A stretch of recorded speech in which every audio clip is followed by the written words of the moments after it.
नमस्कार, आप देख रहे हैं विपक्ष ऑलवेज बेदम और मैं हूं आपके साथ दिव्या सिंह। चुनावी माहौल के बीच विपक्ष की सच्चाई खुलकर सामने आने लगी है। इंडी गठबंधन का राग अलापने वाले ही एक दूसरे के दुश्मन बन बैठे हैं। महाराष्ट्र और झारखंड से लेकर दिल्ली तक इनके गठबंधन की पोल खुलती जा रही है।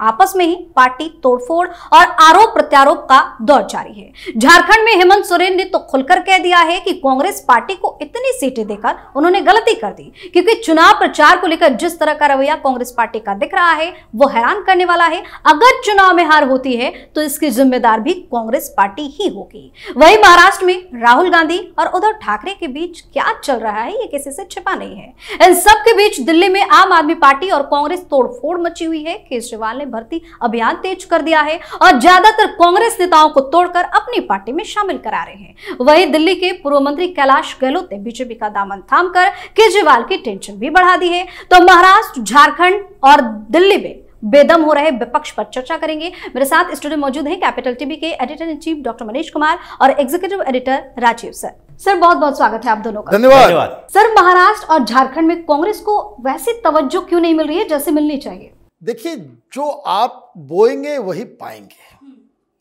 राहुल गांधी पॉलिटिकल इमेच्योर थे और इमेच्योर हैं। आपने मोदी के घृणा में यह तय कर लिया भाई मोदी को हटाना है, हराना है, नीचे दिखाना है, और उसके चक्कर में कांग्रेस पार्टी गर्त में चली जाए तो कोई बात नहीं। यह जिद कि मोदी को डाउन करना है, उस चक्कर में कांग्रेस पार्टी कहीं की नहीं रही। ये आप ये समझ लीजिए कि कांग्रेस पार्टी की सबसे बड़ी दुविधा यही है।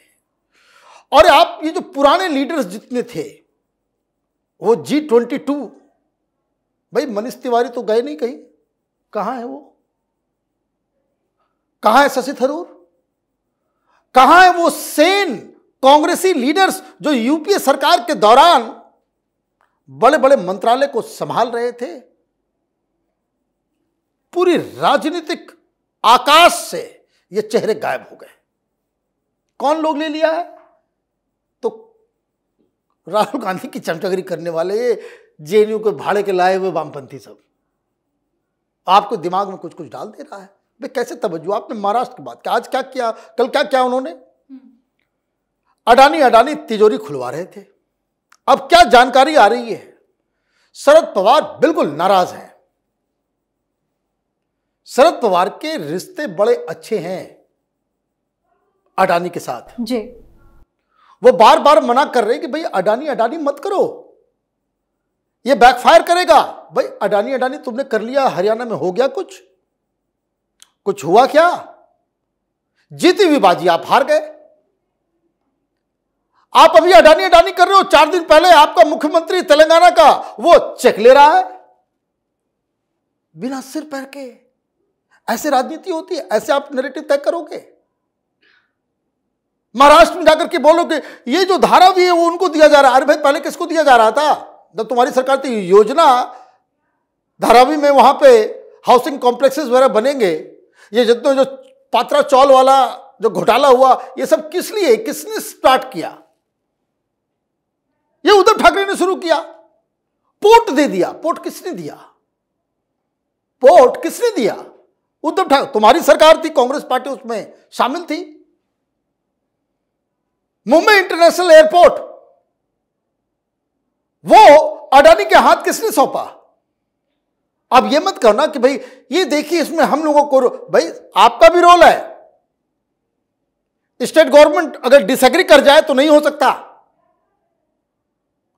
तो आप प्रेस कॉन्फ्रेंस में कुछ और बोलते हो, आपकी सरकारें कुछ और करती हैं, पब्लिक को आप बेवकूफ समझने की कोशिश करते हो, लेकिन पब्लिक जो है वो समझती है वही जो आज कल जो है वो संदीप पात्रा ने कह दिया।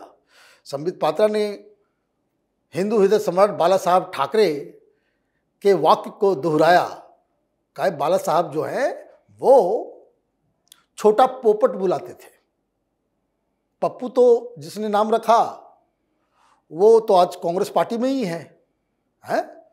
पप्पू सबसे पहले किसने बोला? राहुल गांधी को। सिद्धू ने। सिद्धू को तुमने पार्टी में रख लिया। तो आप ये देखिए, आप जिसके साथ गठबंधन में हो उसके पिताजी आपको पोपट कहते हैं, जिसको तुमने माने आपने नाश कर दिया कांग्रेस पार्टी को पंजाब में। किसके कारण? उस सिद्धू कारण, जो आपको पप्पू कहता है, जिसने शुरुआत की। तो ये कांग्रेस पार्टी किस चक्रव्यूह में, दलदल में फंसी हुई है। चक्रव्यूह ना कहिए, ये दलदल है, जिस दलदल में राहुल गांधी ने अपने साथ कांग्रेस पार्टी को वो लेकर के वो डुबा रहे हैं। जी सर, दोनों राज्यों में अगर विपक्ष हारता है तो कांग्रेस को जिम्मेदार क्यों माना जा रहा है? देखिए, कांग्रेस की जिम्मेदारी तो हर राज्यों में है, सिर्फ झारखंड या महाराष्ट्र की बात नहीं है। कांग्रेस की स्थिति यह हो गई है कि पिछली बार हरियाणा में अकेले चुनाव लड़ रही थी, कोई और गठबंधन सहयोगी नहीं थे, तो किसी ने जिम्मेदार नहीं ठहराया। लेकिन उसी समय जम्मू कश्मीर में चुनाव हुआ और चुनाव के समय ही, वोटिंग होने से पहले ही उमर अब्दुल्ला ने कह दिया कांग्रेस प्रचार नहीं कर रही है, राहुल गांधी कभी नहीं आया, राहुल गांधी ने रैली कैंसिल कर दी। यानी कि जम्मू के क्षेत्र में हमने कांग्रेस को सीटें दी और वहां बर्बाद करके छोड़ दिया। भारतीय जनता पार्टी के हाथों में जम्मू का पूरा रीजन सौंप दिया है। ये राहुल गांधी के करामात थी। अब एक सहयोगी तो आपसे नाराज हो गए चुनाव के समय ही। दूसरी बात, अभी झारखंड में हेमंत सोरेन वही बात बोल रहे हैं। अभी चुनाव परिणाम आने के बाद उद्धव ठाकरे और शरद पवार यही बात बोलेंगे। और पहले से ही ठान के रख लिया था अखिलेश यादव ने कि लोकसभा चुनाव तो हो गया, ये उपचुनाव में तुम्हें कुछ नहीं मिलेगा, और उन्होंने औकात बता दी और राहुल गांधी पीछे पीछे चलते रहे। हालांकि उपचुनाव में एक बार भी इन दोनों की जोड़ी ने प्रचार नहीं किया, एक बार भी एक मंच पर नहीं आए, क्योंकि कांग्रेस के जो कार्यकर्ता हैं ये इस चुनाव में राहुल गांधी के इस व्यवहार के कारण कि हम एक सीट पर भी चुनाव नहीं लड़ेंगे, काफी नाराज नजर आए। और कुछ लोगों ने तो नॉमिनेशन भी दायर किया कांग्रेस पार्टी के ही। तो ऐसी स्थिति हो गई है कि उपचुनाव में आप कहीं दिख नहीं रहे हो। जितने 48 सीटों पर विधानसभा के उपचुनाव हो रहे हैं उसमें आप कहीं दिख नहीं रहे हो। ना आप उत्तर प्रदेश में दिख रहे हो, न ही पश्चिम बंगाल में दिख रहे हो। केरल में एक सीट पर है, वहां भी कांग्रेस गायब है। तो ऐसी स्थिति में कांग्रेस दिखाई कहां पड़ रही है? राहुल गांधी केवल कभी कभी सामने आते हैं और जैसे ही आते हैं कांग्रेस और 10-15% नीचे चली जाती है, जो स्थिति है। महाराष्ट्र चुनाव में गए, दोनों भाई बहन की जोड़ी गई और प्रियंका वाड्रा वहां जाकर कह रही हैं बाला साहब ठाकरे की पार्टी से हमारे वैचारिक मतभेद है, लेकिन हम दोनों साथ में हैं। जब वैचारिक मतभेद है, बहन कह रही है और भाई कह रहा है कि विचारधारा का युद्ध है, ये विचारधारा की लड़ाई है, विचारधारा पर चुनाव हो रहा है, तो वैचारिक मतभेद वाली पार्टी के साथ विचारधारा के आधार पर हो रहे चुनाव में एक साथ कैसे हो सकते हो? या तो विचार रहे या प्रचार में ही इतना जोर लगाओ कि अपने नैरेटिव क्रिएट कर सको। तो जो स्थितियां राहुल गांधी, प्रियंका वाड्रा की और कांग्रेस के दूसरे नेताओं की रही है, उससे तो धीरे धीरे जो छोटी छोटी पार्टियां हैं वो भी इसे औकात दिखा रही है। बड़ी पार्टियों की तो बात छोड़ ही दीजिए। सर, दिल्ली की बात करेंगे। दिल्ली में जिस तरीके से तोड़फोड़ की स्थिति बनी हुई है, क्या लग रहा है इसका असर आगे क्या होगा? देखिए, कहां है इंडी गठबंधन? देयर इज नो इंडी गठबंधन।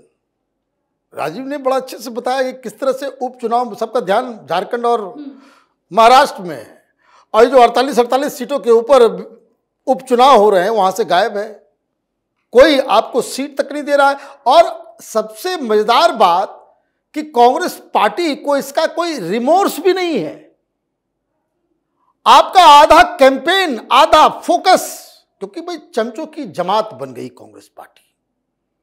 चुनाव सिर पे मंडरा रहा था और सब लोग जो है वायनाड में जो अपना नंबर बनाने के लिए वहां पहुंचे हुए थे कि प्रियंका वाड्रा एक बार देख ले हमको कि हाँ वायनाड में लगे हुए हैं।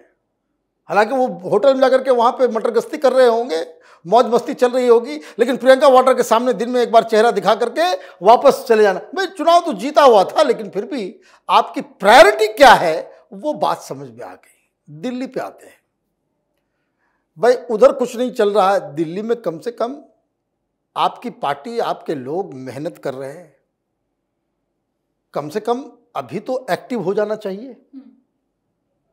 वहां पे यात्रा चल रही है, दिल्ली न्याय यात्रा, तो कम से कम झंडी फहराने भाई ऐसा हर दिन शाम में राहुल गांधी दिल्ली वापस आ जाते हैं। आप ये समझिए, वो रहते नहीं कहीं।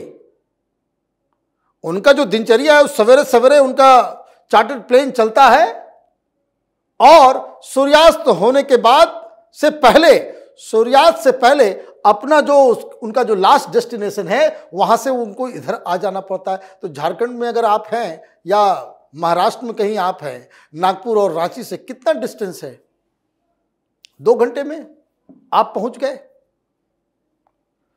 तो ये जो रात रात भर जो घूम रहा है दिल्ली में, दिल्ली न्याय यात्रा वाले जी, ये अलग अलग इलाके से जा रहे हैं, अलग अलग इलाके में जाकर रात में स्टे भी करते हैं। तो कम से कम उतना तो कम से कम आपको ये खुद ब खुद आना चाहिए, लेकिन आप ये काम नहीं कर रहे हैं। भाई बहुत सारे लोग लोकसभा चुनाव से पहले आपकी पार्टी छोड़ के गए, उनसे एक बार मुलाकात कर लिया होता कि आ जाओ, वापस आ जाओ। तब तो आपके लिए कोई सीरियस तरीके से ये सोचेगा भी और आपको रिगार्ड भी करेगा कि भाई आपको कांग्रेस पार्टी की चिंता है। तो यहां देखिए, जैसे क्लासिकल एग्जाम्पल है कैलाश गहलोत, वो पार्टी छोड़ के गए, राहुल गांधी को फोन करना था कि आ जाओ हमारी पार्टी में, तब तो बात चली। अजय माकन तक भी फोन नहीं किया, क्योंकि भाई राहुल गांधी को बिना पूछे अगर मैं फोन कर दिया, बात कर लिया, छोटे छोटे नेताओं को आप वहां पे कांग्रेस वाले बोले कि आइए आपसे बात करते हैं, आपको लेकर के आते हैं, चुनाव के बाद आप, भाई टाइम ही तो इंपॉर्टेंट है राजनीति में। ले गए बीजेपी वाले लेके गए। तो ये जो दिल्ली के अंदर में जो कांग्रेस पार्टी जो कर भी रही है, कुछ नहीं भी कर रही है, इससे 1-2 चीजें समझिए। बुरी तरीके से हार होगी झारखंड और महाराष्ट्र में, इनका पूरा दिल्ली का कैंपेन भी वो खत्म हो जाएगा। आप ये समझिए कि कैस्केडिंग इफेक्ट राजनीति में होता है। आप हरियाणा हारे, हरियाणा की हार का इंपैक्ट महाराष्ट्र और झारखंड में साफ दिख रहा है। यहां आप हारेंगे, उसका इंपैक्ट जो है यहां नजर आएगा। और फिर क्या नजर आएगा? फिर आप तो चुनाव लड़ोगे, और जब चुनाव लड़ोगे तो केजरीवाल आपको गालियां देगा, केजरीवाल आपको फूका हुआ कारतूस कहेगा। केजरीवाल पहले ही दिन से कहेगा कि कांग्रेस पार्टी को वोट देने का मतलब है वोट को बर्बाद करना है, right from the first day. तो कांग्रेस पार्टी क्या करेगी? राजीव ने बताया, ममता बनर्जी हो, तेजस्वी यादव हो, भाई वहां भी 4 जगह उपचुनाव, एक भी सीट कांग्रेस पार्टी के हाथ में नहीं, एक भी उम्मीदवार नहीं कांग्रेस पार्टी को, वामपंथी को मिल गया। वहां अलायंस में सीपीआई-एमएल वाला खड़ा है, कांग्रेस पार्टी के लिए नहीं है। तो आप हेमंत सोरेन से भी जाओगे, उद्धव ठाकरे से भी जाओगे, शरद पवार से भी जाओगे, केजरीवाल से भी, तो इंडी गठबंधन रही कहां? तो मुझे तो लग रहा है कि ये चुनाव के बाद एक बहुत बड़ा चर्निंग शुरू होने वाला है। सर, राहुल गांधी और केजरीवाल आर पार के मूड में क्यों नजर आ रहे हैं? देखिए, केजरीवाल आर पार के मूड में नहीं है, केजरीवाल डिफेंसिव मोड में है। ये दोनों में अंतर है। अरविंद केजरीवाल की अभी बड़ी समस्या हो चुकी है कि इनके पार्टी नेता जो पार्टी छोड़कर नेता जा रहे हैं। अब जा रहे हैं कौन? जो कि अभी वर्तमान में विधायक हैं, वर्तमान में मंत्री हैं। अब मंत्री विधायक छोड़कर जा रहा है तो उसका रिप्लेसमेंट के लिए, लोगों को बताने के लिए कि इन लोगों को हमने बाहर का रास्ता क्यों दिखाया, क्योंकि इनको हम आगे टिकट नहीं देने वाले थे, इनके ऊपर ईडी सीबीआई का डर हो गया था, इसलिए हम भाव नहीं दे रहे थे, ये बाहर चले गए। और दूसरे पार्टी का नेता हमारे साथ आ रहा है, भारतीय जनता पार्टी से अनिल झा को लेकर चले आए।